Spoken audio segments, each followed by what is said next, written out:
Hi, I'm Frankie. I'm Frank's oldest boy. Good to see all the faces here that I haven't seen in so many years. The many people that meant a lot to Dad. And this is my brother George. Yes, the middle boy. Share with you. Are we too loud? No. Okay, good. More? Okay, perfect. Yeah, I see a lot of folks out there, new Dad and Mike Miller. Oh yeah, Mike and Dad played music together. We were asked to talk about our father and the center and what our remembrances are. And I have to say that from my point of view, I don't have a lot of stories to tell. I have a few, but not a lot, because to me the important part of the center and my growing up were you people.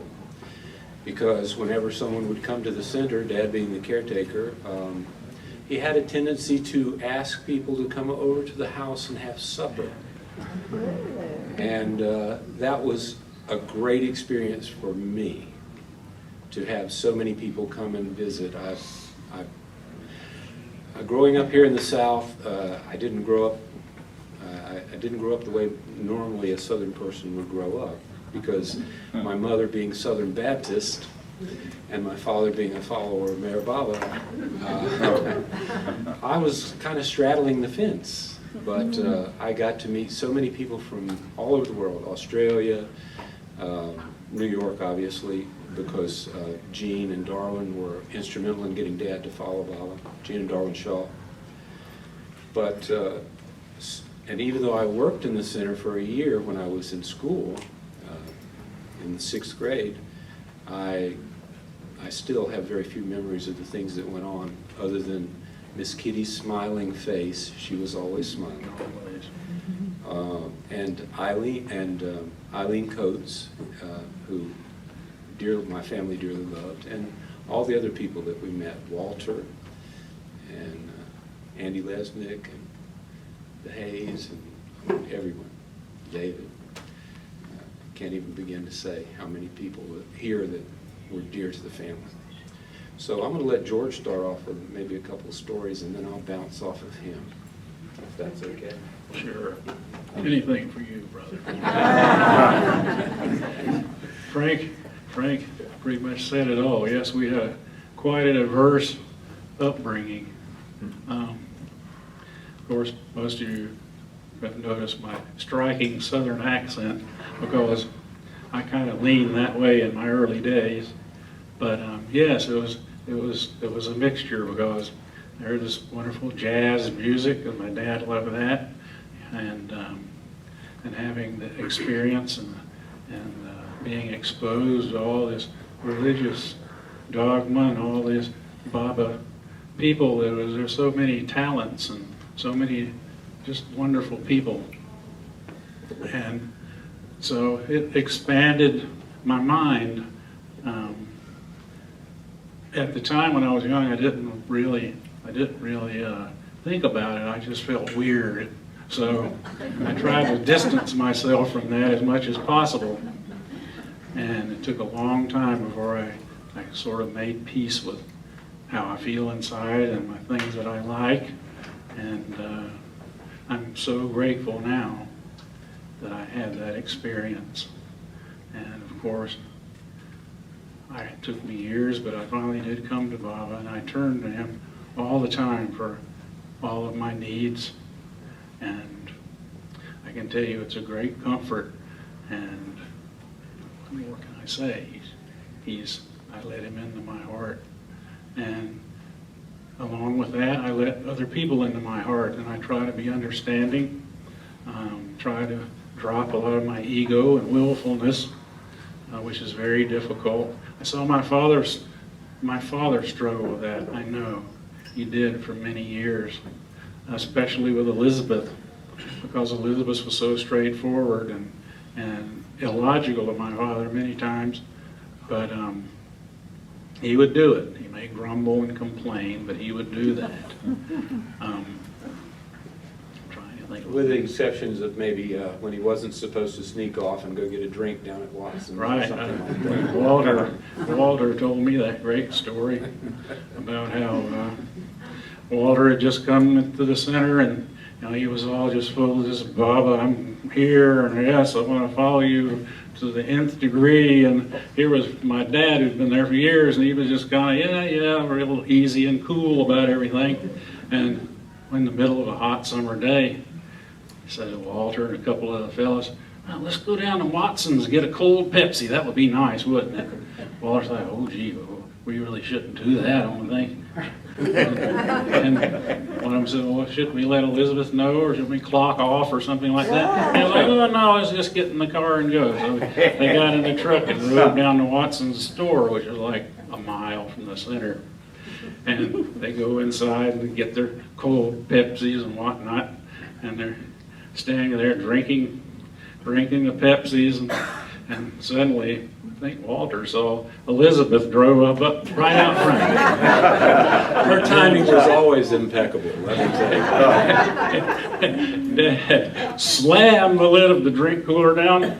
That old lady always catches me, every time. Every time she gets me. And Walter's standing there, oh my God.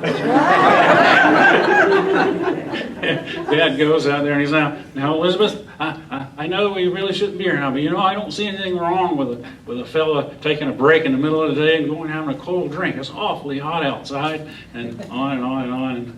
And Elizabeth said, well, Frank, I have cold drinks over at Del Ruba. But it's just not the same thing.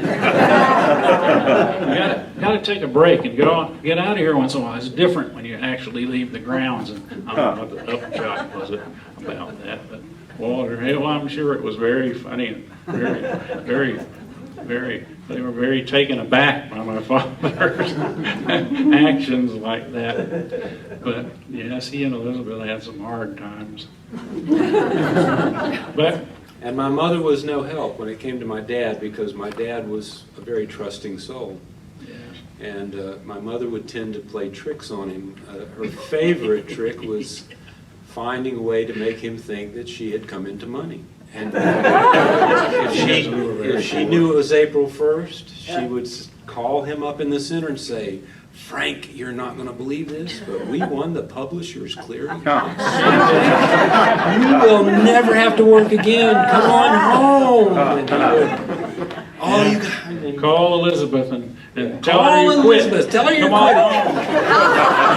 But she didn't answer the phone, thankfully. Yes. But he came home, and then she just laughed at him. So he had to turn around and go back. Thank goodness Elizabeth didn't answer. He was, I'm sure he was fuming about that. Dad was very gullible. Yeah, he was. He was a very trusting, loving person. Yeah. May I tell the story about Nisi, or get it started anyway? Sure, yeah, that's a great one. Yeah, another time my mother had a friend, Nisi Jensen, who was a Bible follower, also a famous actress, yes. A vaudeville actress. And Nisi and Mom, when they got together, oh my gosh, you had to beware of what was going on. Yes, both formidable. Very formidable people. Mom was going out of town. I forget why, but she was going to be gone a few days. Well, she cooked up this scheme with Nisi where she was going to tell Dad that Nisi was going to give her her car in exchange for a date with Dad. Nisi was always flirting with Dad. She was, oh, Frankie, and all over him. Yeah, Nisi was always on him. So, Mom goes out of town, and Dad spends the nights with the lights off, and Nisi coming up and knocking on the door. Frank, I know you're in there. Come on. Irene said you would go on a date with me. Went on for about a week. Yeah, about a week. It was a prisoner in his own home. Couldn't go anywhere. Had to leave the lights on. But Dad, George said it pretty well. Dad struggled with certain things, but it's interesting because the things that he struggled with are the things that he kind of taught us. and made an impression upon us growing up. Things like you don't need desire. If you have a desire, you need to drop it. You need to get rid of your wants. Everything else is supplied. And you need to be aware of yourself and your soul and those around you. Now your ego tricks you. And not be tricked by the monkey mind. But in any case, that's the kind of things we learn. But he was often tricked by that. That was how Mom got him. And I think that's why he was bothered so much by Elizabeth. He would tend to do things. Another example that comes to mind is as much as he loved music and as much as he loved Baba in the center, he was told that he should not, no one was supposed to sit in Baba's chair in the barn. Baba's chair in the barn was off limits. You could go in the barn, you could meditate, but you didn't sit in Baba's chair. Well, when lunchtime came around, Dad would pull out his clarinet, and where would he go? He would go to the barn and sit in Baba's chair.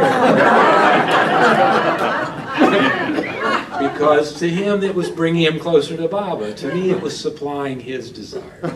But that's what it was. Well, I suppose I should tell. I told this story to Carolyn Ball, but she wouldn't put it in the book. Washerwoman said, "No, you don't want to do that. Don't put that in there." She edited out quite a few things, but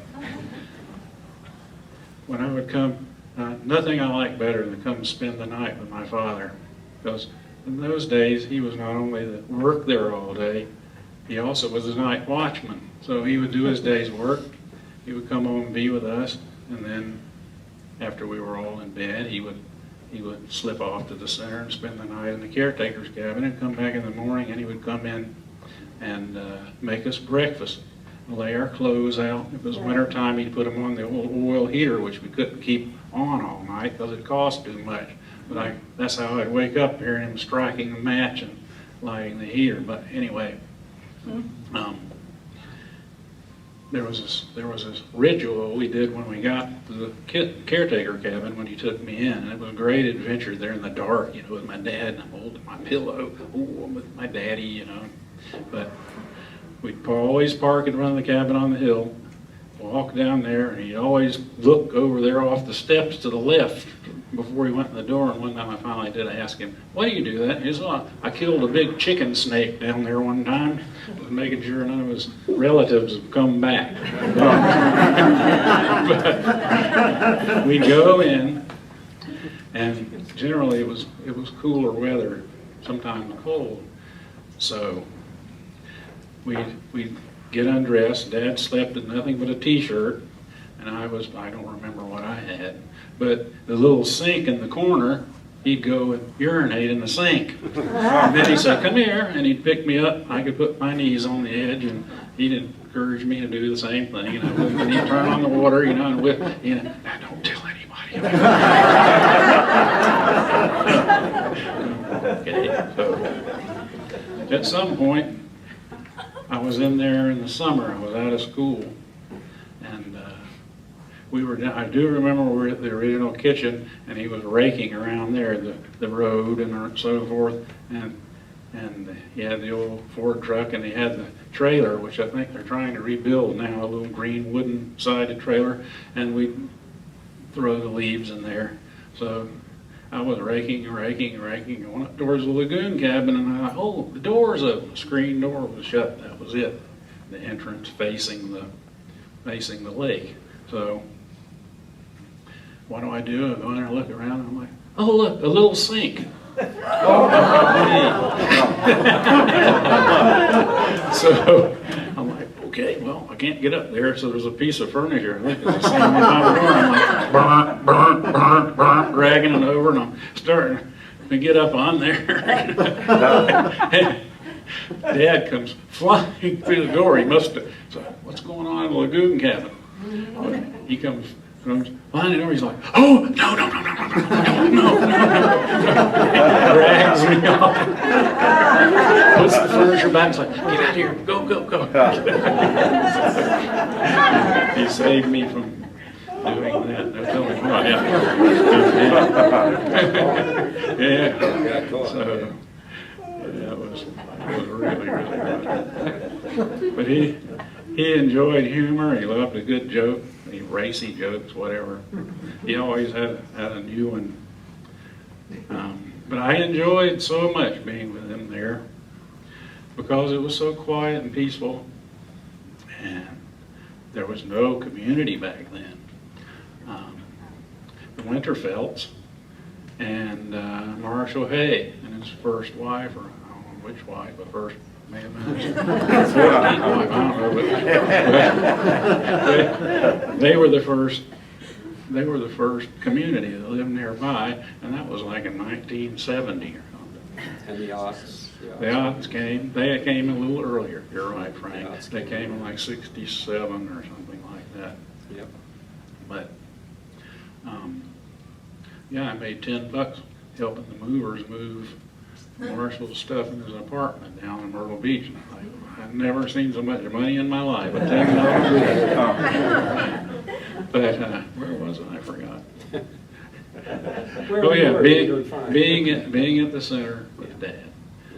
It was very, very nice. So I had him all to myself. It was all very quiet. It was like we had this wonderful playground we could be on. It was like we were wealthy. We had this secluded place we could go and be because we'd use the beach during the weekends, and we had the whole beach to ourselves. That was really great. So. Do you remember the story about him swimming in the ocean before? Oh, I sure do. Bombing range. Yeah. Many don't know this, but all this land they're buying on the people are putting houses on over on the west side of the waterway was a bombing range. During World War II, they trained bomber pilots, and they would actually drop bombs over there. And down where the Pirate Land Campground is at Singleton's Wash, that was a gunnery range for the fighter planes, and there also was one down at Lakewood or Ocean Lakewood campground down in south end of town. But there were thousands of 50 caliber bullets and shells laying all over the beach. We'd pick them up and bring them home, and we had finally just got bored with them. But Buckets of them. Buckets full of them. But the point is that Dad says, we're just out of the blue one day, said to me, he says, oh yeah, I was taking a swim at Center Beach one time, and one of those planes came over the ocean. Strafed him. And he says, there's bullets like beep, beep, beep, beep, boom in the water. And I said, what did you do? He says, what do you think? I got the hell out of there. Dad had a good sense of humor. One of the people that worked at the center when I was very, very young was Mr. Platt. And Mr. Platt was a carpenter, and he would come in and repair things or build things, as Kitty and Miss Patterson said, for him to build. And he was deathly afraid of snakes. And Dad, one day they were out working, I think it was on the garage, and Mr. Platt was there working.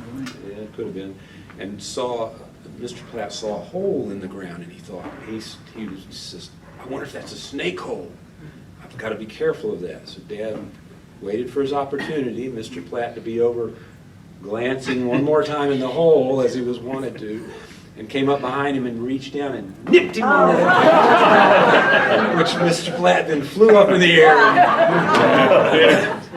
He was a little guy. He was a very little guy. Yeah. What a great carpenter. He had to end up going and changing his clothes after that.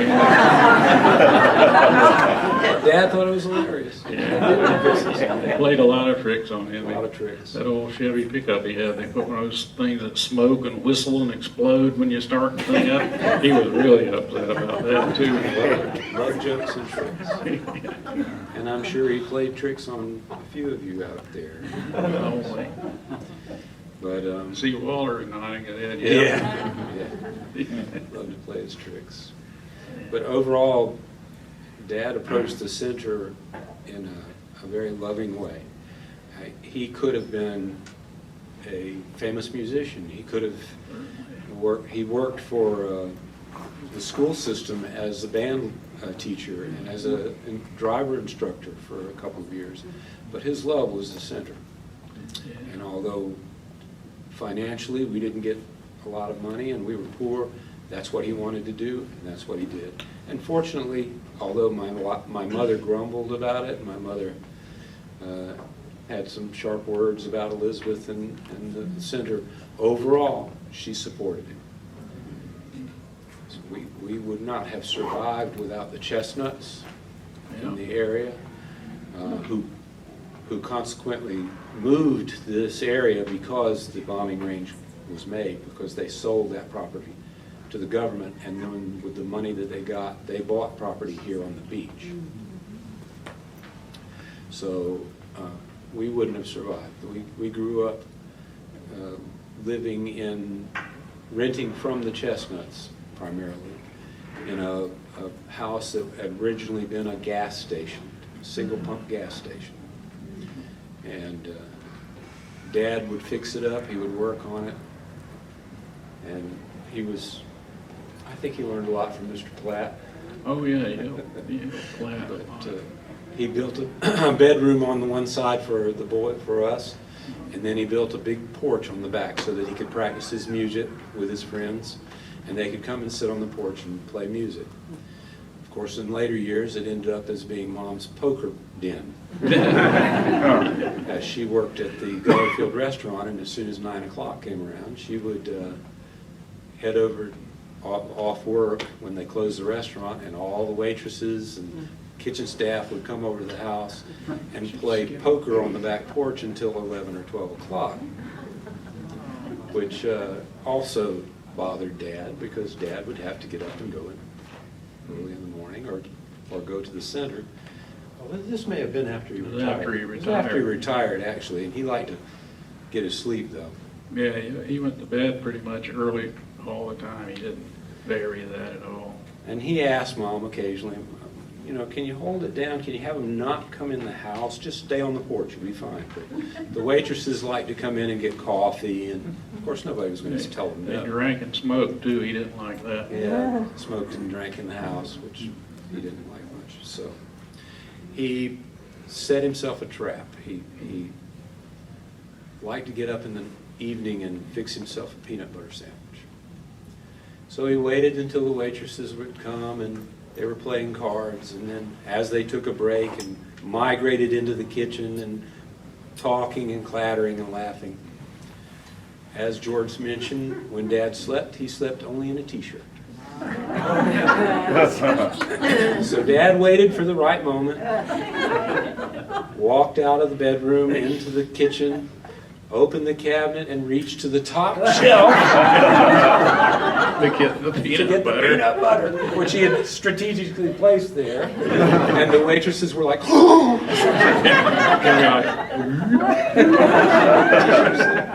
Fixed himself a peanut butter sandwich, turned around, smiled at them. Needless to say, the coffee breaks did not occur after that. Mom got a big kick out of it. Yeah, all that came to a screeching halt shortly after that. Then I remember Dad saying, "Geez, the fella can't even get himself a peanut butter sandwich around here." Dad was a wonderful human being, though. He was. He really was. Gosh, I'm sure I had the sweetest father on the planet, because, and our younger brother John, he had problems. They went undiagnosed for years because Dad said, "No, I'll love him and I'll take care of it. And I know he'll get better," but he never did. And in his younger years, as he was growing up, it manifested itself mostly in, constant talking, constant moving around. He was very hyperactive. He was very willful. And of course, my mother had more will than just about anyone. So if you didn't do what she told you to do, you would be in trouble. She was constantly punishing John and giving him a hard time and trying to get him to act right. Then when he became a teenager and started going around with his friends and he started using alcohol a bit, some drugs in, like a Jekyll and Hyde type thing. He would go out with his friends, and then 4, 5, 6, generally in the middle of the night, he would come home, and he was just totally changed. He was just angry, he was ranting, and he would kick things around the house, break things, and slam the door, or people he was with would just get tired of all this and just put him out on the side of the road. And Dad would go get him. He'd call, and Dad wouldn't say a word. He'd get up, put on his clothes, go get him, come back. Never Dad saying a word. You hear this Tasmanian devil in the background, you know, and then Dad would just come in and he'd go back in his room and he'd go to sleep. And don't even try to say anything to John, because he would jump on your case about it. But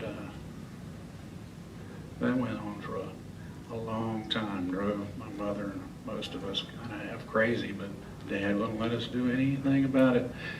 She'd make appointments for him to see the doctor or whatever, and Dad would say, "I'll take him," but he wouldn't take John. Or he'd come back and say, "There was nothing wrong." But after he passed away, Mom said, "I got to get this boy in here." So they found he was like level 4 or 5 bipolar.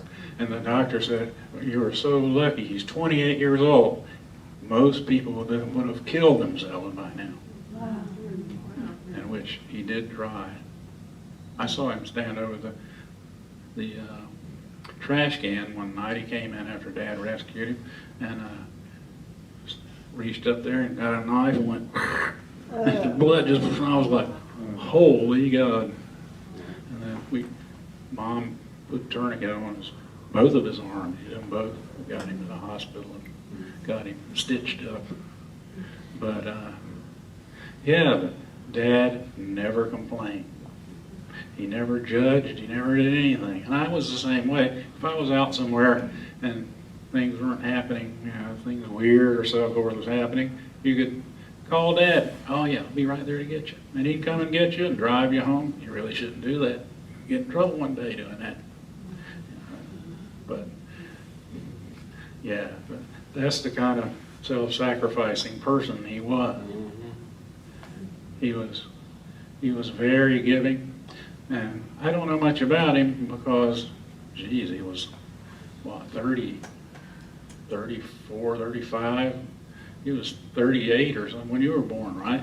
So I don't know what kind of struggles he went through in his younger years growing up. The only thing I know is he was a seeker. I know from talking with and looking at documents with my grandmother and talking with Darwin and Jean that he was always a seeker. He had been very close in church with his Unitarian church with my grandmother, and then he learned about Rosicrucianism and he studied Rosicrucianism, and then he met Darwin, and Darwin got started on the path towards Baba, and he took to Baba like a duck to water. He was just ecstatic. Yeah, he was in the early group with Narina on New York City. He would travel down there from Schenectady. I have family movies of Darwin and Jean and their family, the 2 girls and the son, and myself and my sister, who's my half-sister,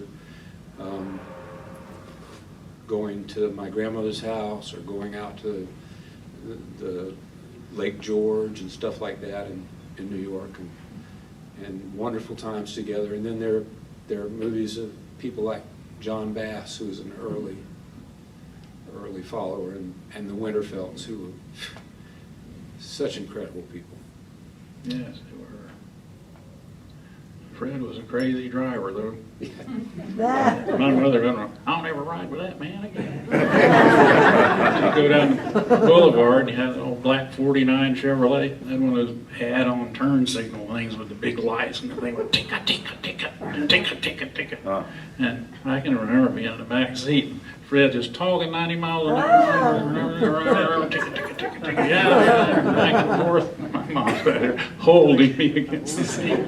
Because, I'll never ride with that man again. My grandfather was just as bad, so that's... Yeah, he certainly was.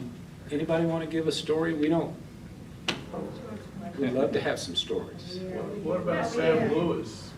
Pardon? Did you Sam, father he was know a, Sam he Lewis? was a Sufi, right? Early. Yeah. Early Sufi. Dad never talked about that. I have a few pages of correspondence, I think is related to that Dad saved. But that's all I know about Sam. Yeah, I don't know Many much people about have asked, because something happened, I don't know what happened there, but it. And there was a connection with Model Love down in Georgia, too, but Yeah. we don't really know much about it. you know, Yes? Did he ever talk about, for example, the 3 incredible weeks, when he went to India, or did he ever talk about when Baba came to the center? Oh, yeah. We have a little bit of writings and stuff like that, but with your family, you don't tend to talk about things like that. You talk about it with your friends. We didn't discuss it at home. We had more discussions about UFOs and about hollow earth theory and Edgar Casey, as someone mentioned earlier, than we ever did with about Baba and the center. Yes? I know in 1935, Darwin wrote to Baba and said there are some people here in Schenectady who would really like to start a center. And that, of course, didn't happen. But do you know if your father was one of those people? He was not, no. It wasn't until he got out of the Army and came back and was the chauffeur for the mayor of Schenectady that he met Darwin, and I think that was in the early 40s. Right, thanks. well, we conjecture. Yeah, but that's conjecture.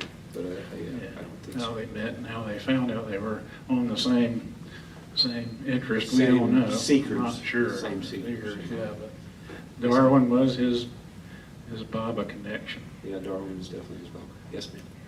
Well, I have very fond memories of him from the center in the 60s, because there were no rules then about when you had to be in your cabin or anything like that.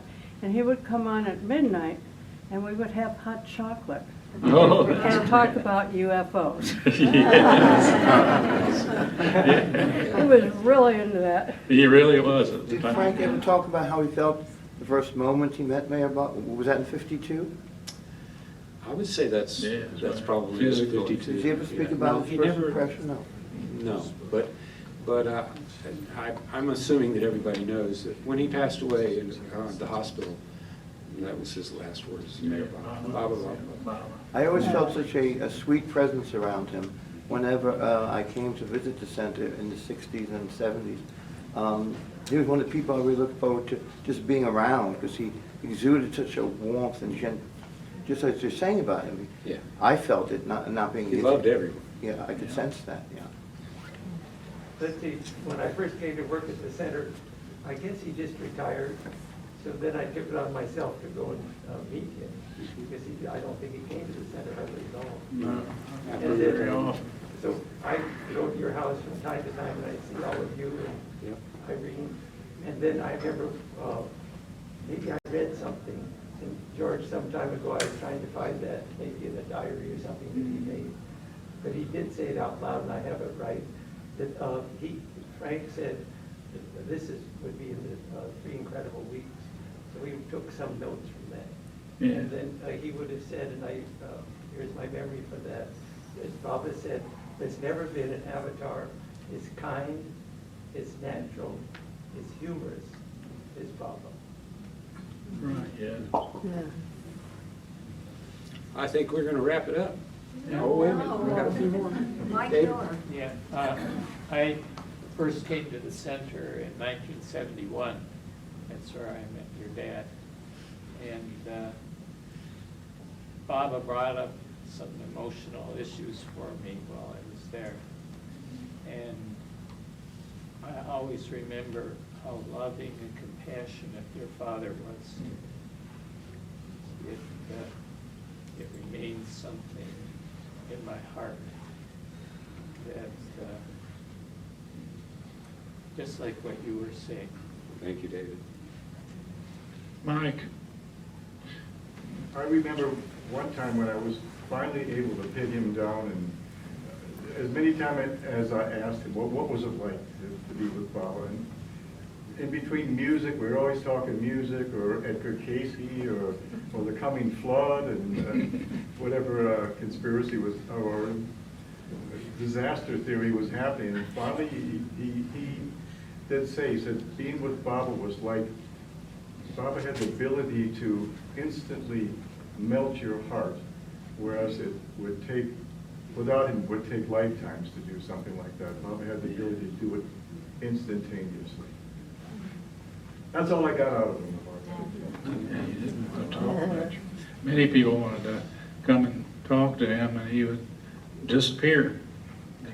He didn't want to share whatever it was. But But, Irene didn't disappear. If I went to Oh, visit no. her, she'd talk, we had a good time. oh, yeah. Oh, yeah. He would, yeah. Next thing you know, she'd be beating you at poker. Trying to get you to play Scrabble Yeah. for money. What did Frank do with that pyramid? Oh, it stayed there until it finally rotted away. It was there after, let's see, I think they tore it down. they tore it down after she passed away. Yeah. I thought a saucer descended one night and then it's gone the next one. That was probably Ducey deciding that the property Yeah. value would be a little higher if he moved it. Were you talking about the space dome outside the house? Yeah, the pyramid. Pyramid, Yeah, yeah. The pyramid. Yeah. Pyramid, yeah. That was another one of his things he gosh. delved into. He read somewhere that the pyramids were made to focus energy. So he was getting there and sitting there, but unfortunately he didn't think to ventilate it properly. So it was only Got pretty hot in there. 2 weeks out of the year you could use the thing. And John used to bring dates home and take them in there. Sex is going to be really incredible in here, let me tell you. And Frank, bless his heart, he drew an Egyptian swing band on the side. I He did. was out there holding the baton and the saxes and the trumpets and all that. And the honk on every music stand. It was humorous. And I think on the door I remember painting the Egyptian hieroglyphs that said, knock, knock, who's there? Your mommy.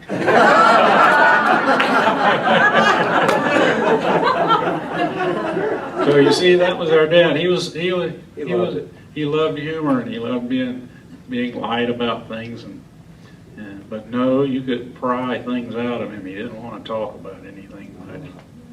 Not at all. How many instruments did he play? Anything you name. He could play the piano, the accordion, the clarinet, the saxophone.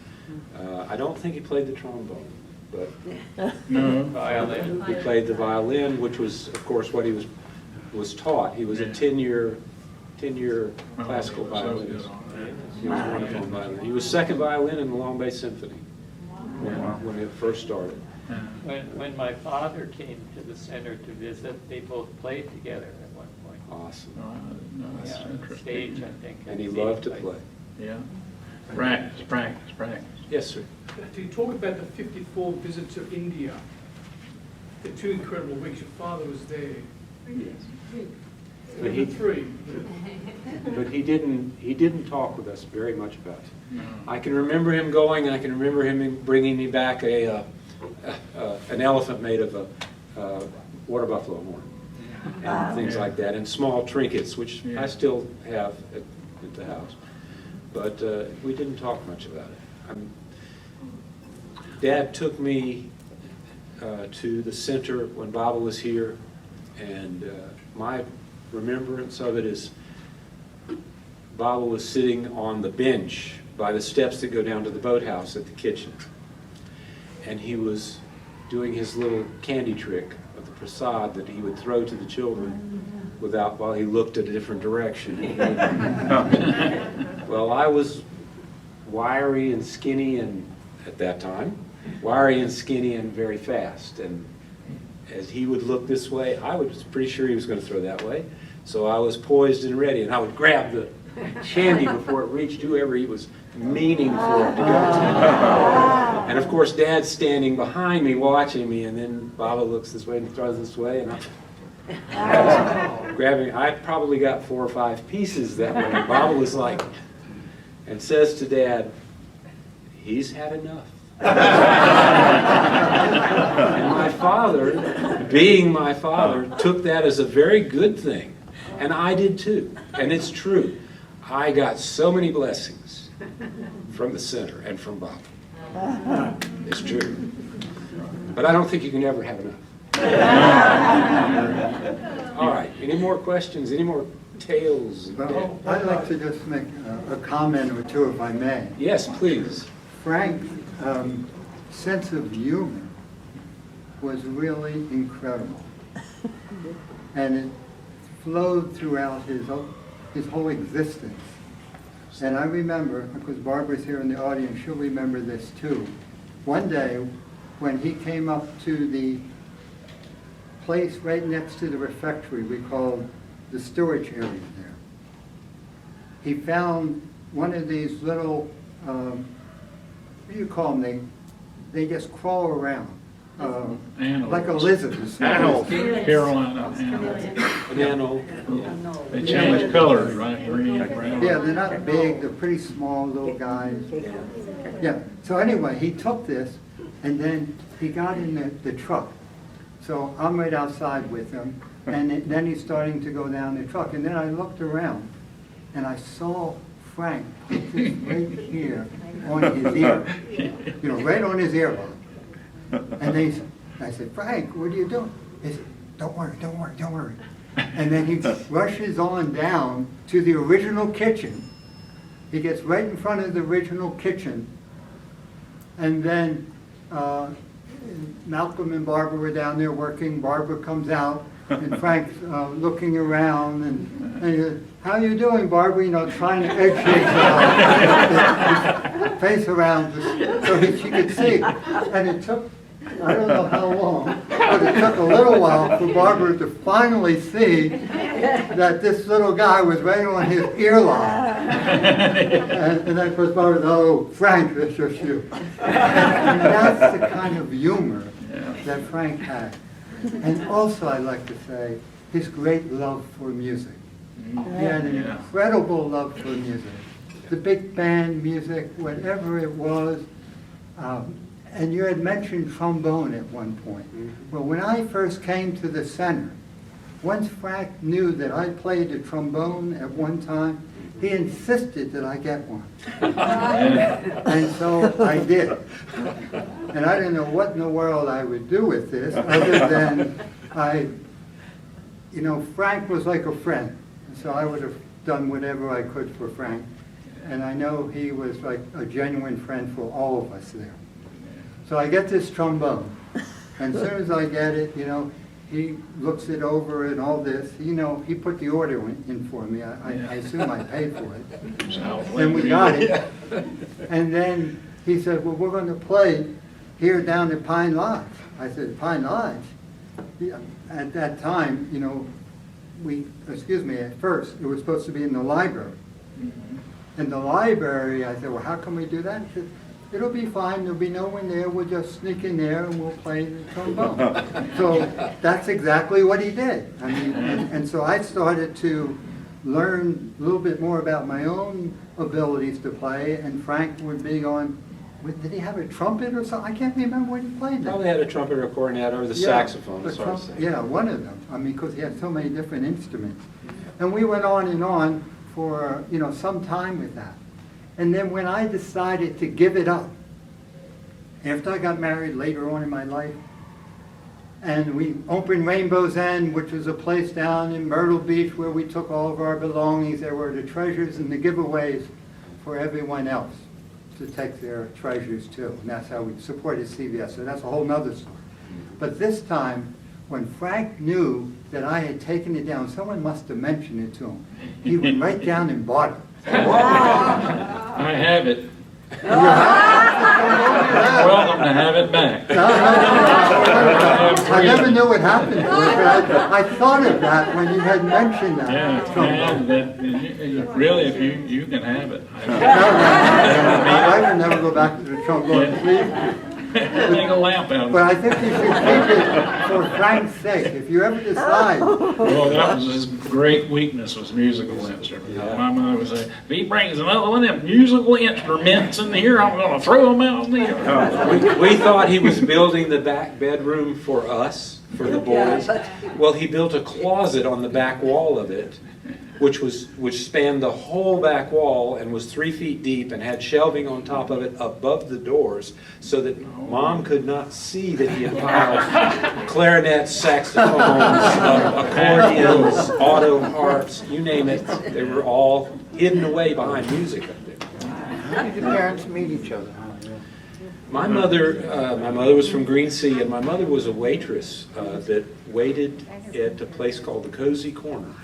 The Cozy Corner was owned by a Greek family, the Mashurists, who had 3 different restaurants in Myrtle Beach in the early 50s,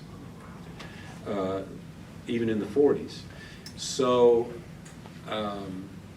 my mom was waitressing, and Dad came in and got a cup of coffee and a sandwich or something on his day off and talked with her. Now, my mother was a beautiful woman and a flirt. She would engage you. But when she saw my dad, supposedly, she said to Mr. Mashur Sr., Mr. Chris, as he was called, that's the man I'm going to marry. She told him. And Dad did come back, but he would never ask her out on a date. Well, They made a bet. Mom said, I'll bet you $10 I can get a date with him. Yeah. She got her $10. Yeah, so he would keep coming back and talking with her, but he was very shy and wouldn't ask her out. So one day he's in there having his sandwich and coffee, and my mother's cousin comes driving up in a brand new convertible Cadillac. Comes in, and Mom immediately takes the opportunity to say, well, what was his name? Do you remember? I don't. Let's just say it was Charlie. Yeah. Well, Charlie, that is a beautiful car. When are you going to take me for a ride in that? I'd love to go out with you in that car. And Charlie, being her cousin and knowing how she is, said, Irene, you can go anytime you want. You want to let's go right now? Let me go back to the motel and get my stuff, and we'll go. I'll take you to Savannah. She says, I'm ready. I'll quit right now. You come back. So she gives Charlie whatever he had ordered, and Charlie goes and says, I'll see you in a little while, and takes off. And Dad's sitting there and perplexed about what he's going to do now. Because he likes this woman, but he's not been too forward. So he walks up to Mom and says, you're not going with him, are you? She says, sure, why not? I said, well, I think you should go with me. Mom says, okay. So Dad says, well, what are we going to do about this guy coming back? Oh, he's not coming back. That's my cousin. He knows. And that was the beginning of it For years.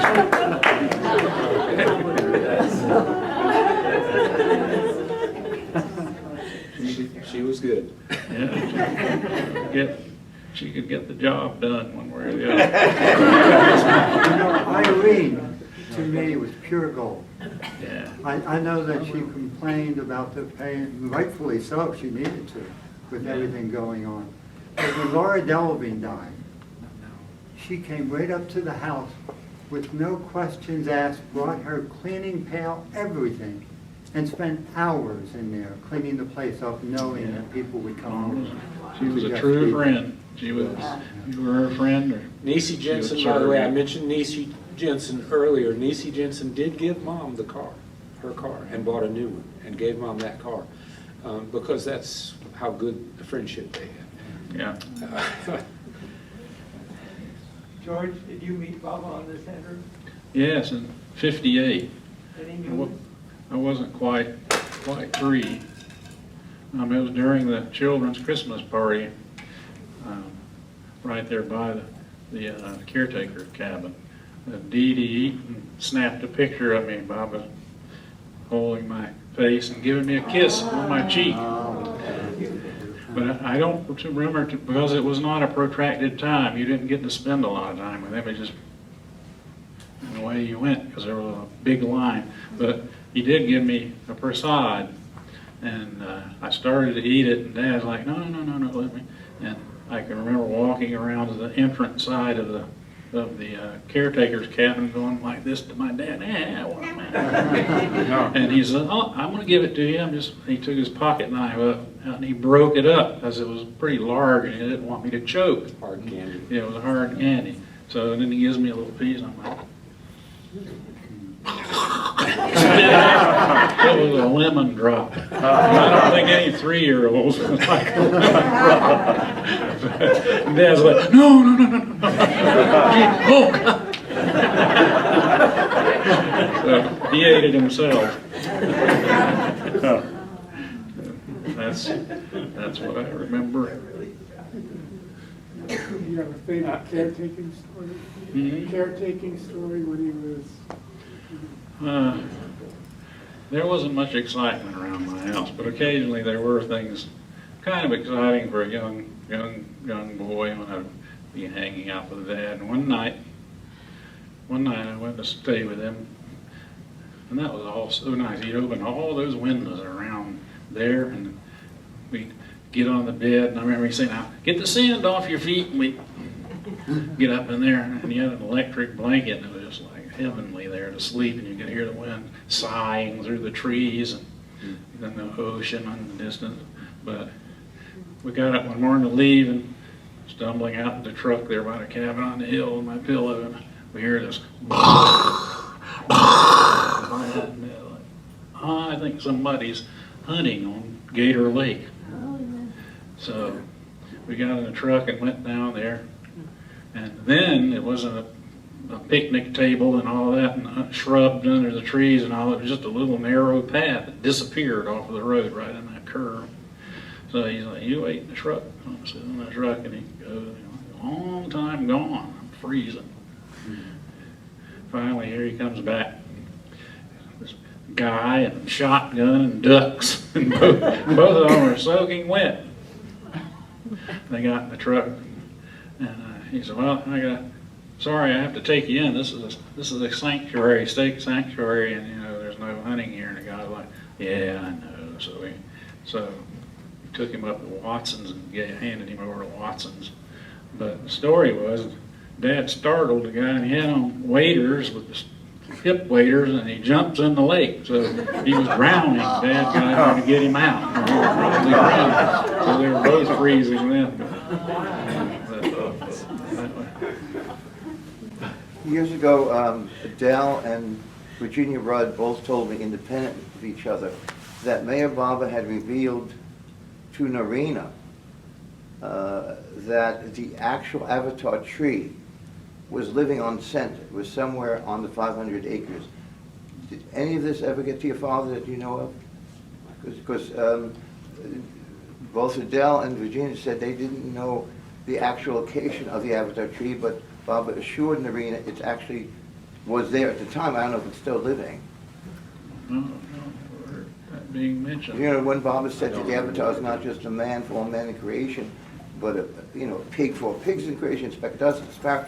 Apparently, I don't know if it's true for everything, it's actually, there is a actual avatar ant, an avatar pig, avatar tree, and Barbara said that it just so happens the avatar tree is living on the Barber Center. Never heard of that. I never heard.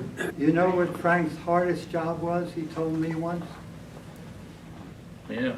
Is Maybe. making that telephone call to Yeah, Elizabeth. I witnessed those. That was So funny. have I. I've been in the cabinet. Getting the and he's list. holding the phone right up against his ear. Oh, yes, Elizabeth, and I could do that, yes. Yeah. And we'll get that done too. Okay. Is that open? Okay, yes, we'll get that too. And he finally gets the phone down. And boy, he's just so relieved at that Yeah, point. you know, like staggering, like the original kitchen, follow him in there every morning, he'd make that call. Ladies first. So Frank, you met Baba 3 times then? You met him Twice. twice? What was you told us a little bit about 52. you want to tell us more? I have very few recollections. The thing is, this may be hard to understand, but from my looking back at my life, especially the very younger years, I was not in my body for a lot of times. I have very spotty memories of me coming back and, well, what am I doing here? And suddenly I'm there, and and the rest of the time, I don't know where I was. Difficult to explain, but I don't have those memories. I have very few memories of that period of time until I was probably 16 or 17. Few. And truly my where I became anchored as myself was after I went into the service in 1967 and went to boot camp. I went back to Chicago for schooling, and that's where I really finally came into myself. And from then on, I have those memories, but I had experiences even then that are difficult to describe, but they have nothing to do with my dad. It's just, that was my life. But yeah, I can't tell you a lot about this. That's interesting. I remember friends, and like I say, I remember meeting people. The dining room table was a center of my memories. The dining room table with Dr. Morgan from Conway, who was an optometrist and who came to our house frequently. People like Harold Thibodeau and his wife were instrumental in helping us grow up. Things like that I remember, and all those conversations with people whose names I can't even remember. There was a lady from Australia that came and actually stayed with us because the center was full, and she was a very physical person. She was. Remember that? You remember that? Wasn't Irene Coneybear, was it? It might well have been. Here again, I don't remember names, but she wanted me to go out early in the morning with her and run down the road, and she would skip rope. She was fabulous. She said, "Now you should do it." Well, I couldn't do it. She said, well, all you have to do is lift your feet. But every time I'd lift my foot, I'd lift my whole leg. It was going very awkward like this. She said, "No, you can't lift your leg, just your feet." I couldn't do it. But I remember people like that, and they had huge influence on me. Otto Trogel from Florida would come up, and they would table tip at the house in the evenings after I went to bed. The kids were in bed, and they were out there in the living room. If there's anyone here that wishes to contact us. And I could hear the table going, and I'm laying there, and I'm watching, and I can remember one night looking through the door at the hallway that leads to the living room, and I see this form go down through the hallway. And they're in there just, that didn't last a whole long time. Thankfully. Thankfully, yeah. I remember them looking for auras. Yeah, looking at auras, Yeah. did that. And Harold Thibodeau had one of the original, what is it called? Hubbard meters. E-meter. The E-meter. And Dad would go back and sit in Dr. Thibodeau's office, and he would put him in almost a trance and take him back to regress into past lives. I remember that. Dr. Morgan still has that. Yeah, Dr. Morgan at Myrtle Beach Chiropractic still has the E-meter. That was the Thibodeau's office and home right there. Dad loved that. Dr. Thibodeau told him that he was, in his past life, he was César Franck, the organist that was the organist at one of the cathedrals in Paris and was run over by a horse and carriage when he was like 36 or something. And that explained why Dad, supposedly his karma, he could be such a good driver. He was, I mean, he never had an accident, ever. He was the chauffeur for the mayor of Schenectady and then driving instructor at Myrtle Beach High, but when he drove, you were in safe hands. Nothing would ever happen. Possibly Carmen. But anyway, any more before we wind up? I'm just curious, how was he brought up? What kind of a life? His mother was Unitarian. They lived in Schenectady at one olden place. His father was an insurance salesman for New York Life. He was not an only child. Oh no, he had two brothers, George and Charlie. And Charlie was kind of a surprise later on in life. But for most of the period that I remember, my dad's father, my grandfather, Frank, Sr., was on the road as an insurance salesman all the way up and down the East Coast. He was, and I don't know religiously what my grandfather was, but he was a 33rd degree Mason. And my grandmother was not a greatly religious person, but she was Unitarian by religion. And he was married before, and I in my mind, I think he left because he wanted to be at the center. He actually brought his first wife down, and she didn't like it here very much. And so they went back, but he said, this is what I want to do. And so they split up. They had no children. He had already met Baba by that time. He had met Baba? I don't believe he had met Baba, no, but he had corresponded with Baba and through Darwin and memories. Yes? Yeah, I just want to remind myself of the nice times I had with your mom, too.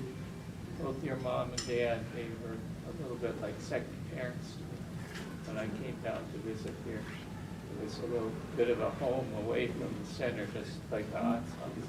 As different as they were, as different as my mother and father were in their upbringing and in their beliefs, they actually intermeshed perfect.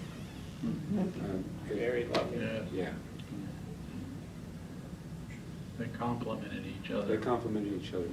Mother was the first one to tell me, "Oh, I think that this is a prison planet," and we're incurables brought to this planet. That's how human race came to be here. But she also believed that she would leave her body and go and save souls with flying saucer people.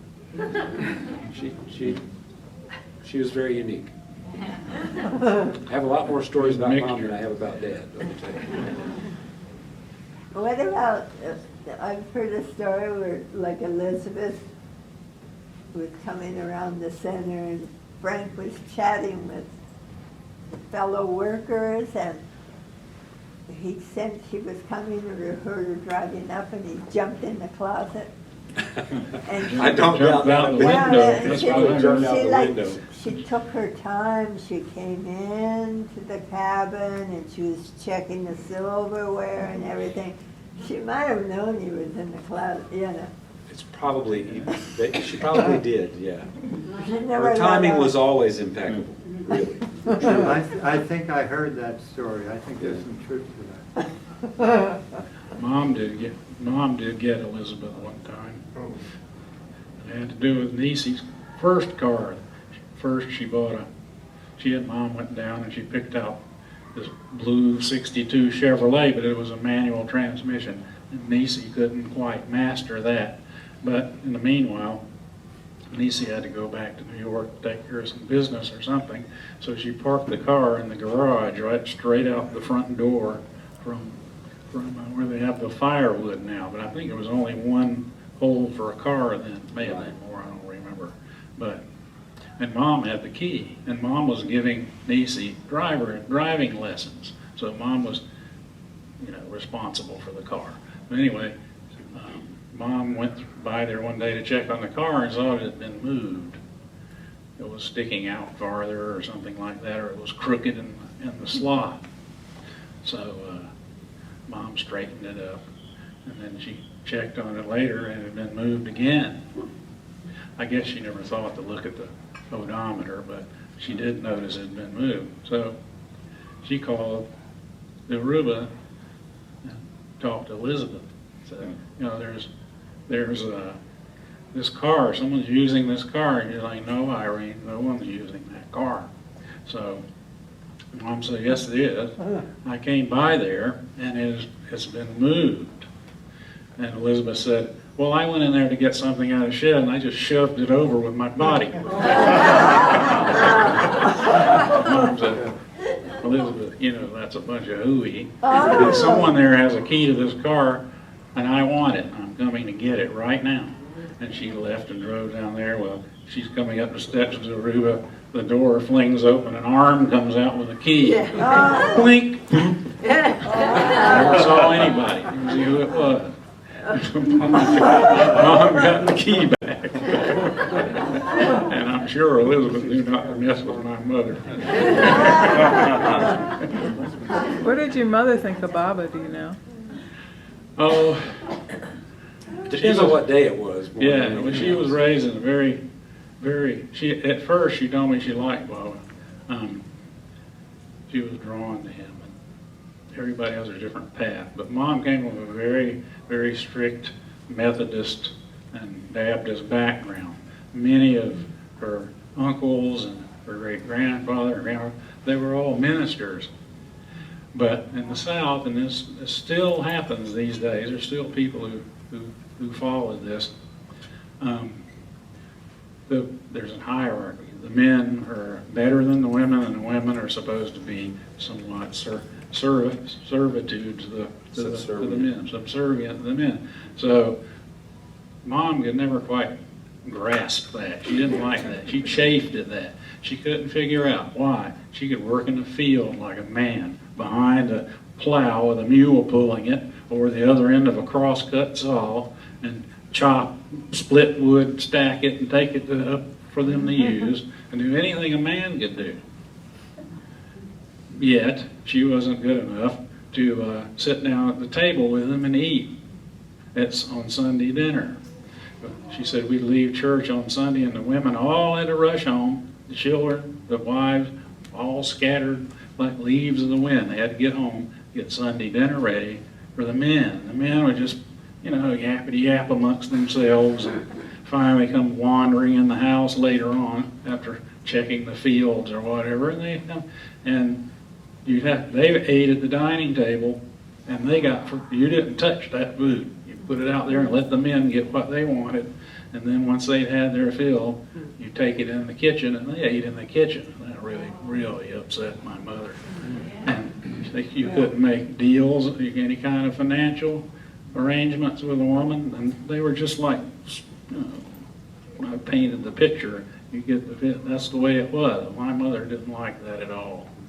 So, and still is in some areas. Yeah, they still do. I think Teddy Hux's family does that. But anyway, yeah. So Mom heard of Baba and how loving he was, and well, there's no rules like that, so on and so forth. So at first she said she was attracted to him, but I think later on the grinding poverty we grew up in and the sacrifices we have to make, because you had 3 little children living in a fixed-up gas station with 1 bedroom. 2 double beds, no shower, we had a metal shower stall on the back porch. We outgrew the kitchen sink. Yeah. And then, yeah, it was very tough. I can remember Mom and Dad in 1 bed, John and I in another bed, and you had a single bed because you were like 13 or 14. Well, it was Jean's bed. Yeah, I don't even remember Jean living home, but yeah, it was difficult. And an old oil heater, you have to turn it off at night, unless pipes would freeze, because it was just too expensive. We couldn't afford the oil at 11 cents a gallon to keep the heater on. Should you blame Baba for that? Is that? No, it was just very hard dealing with. Dad was always so way, he didn't let things bother him so much. But Mom she was cooking for us, washing our clothes, and all these different things, and you know, scrounging here and there, cleaning up people's houses for a little extra money.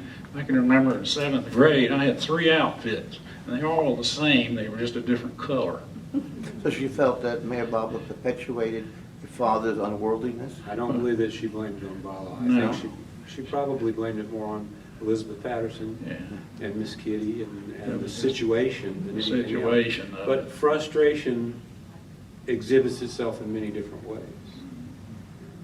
She never asked his father to leave Baba, did she? Didn't she confront? To the best of my knowledge, no, but she would encourage him to do certain things like, don't buy another instrument. He'd hide them down both walls in the caretaker's cabin with musical instruments, you know. Go ask for a raise. Yeah. He wouldn't ask. He wouldn't. He wouldn't ask. Didn't she Yes. confront Elizabeth Patterson about that?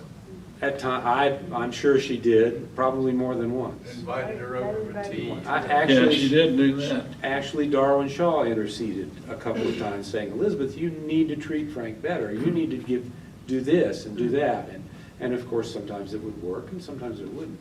But overall, Dad would never say anything because Dad wanted to be where he was Yeah, and doing what he was. Yes, Jerry? Didn't Elizabeth come to your house one time because? yeah. Mom invited her there for Yes. lunch to show her how we were living, and she said, I had no idea, Irene, I'll take care of this, and that's how we What'd got you that do? room. That's how we got the money Put a room on for the the house, bedroom and put a tub extension. and for a shower on the Yeah, back porch. so we got that, but, Yeah, it wasn't her fault that she was, Elizabeth Patterson was royalty. Elizabeth Patterson's Rich. family were yeah, she was an armor family. incomparably rich and had no conception of how, She grew up in the Gilded Age, 1890, 1900, you know, huge mansions up in Chicago. Philip Armour was her father. so you can't blame her Yeah. for not understanding what we were doing and how we were She had living. no conception of what those people did. And it wasn't her fault. This was, But didn't Baba also indicate what she should be paying people and so on? I don't know, Okay. Jerry, I truly don't know. It's possible. They did run it by him, yes. I have a piece of correspondence saying so. Where in 1957 or 58, Was that when he he was came going to back? make $1.25 an hour. So, with 50 cents an hour extra or something for being the night watchman, it really wasn't 50 cents much. an hour.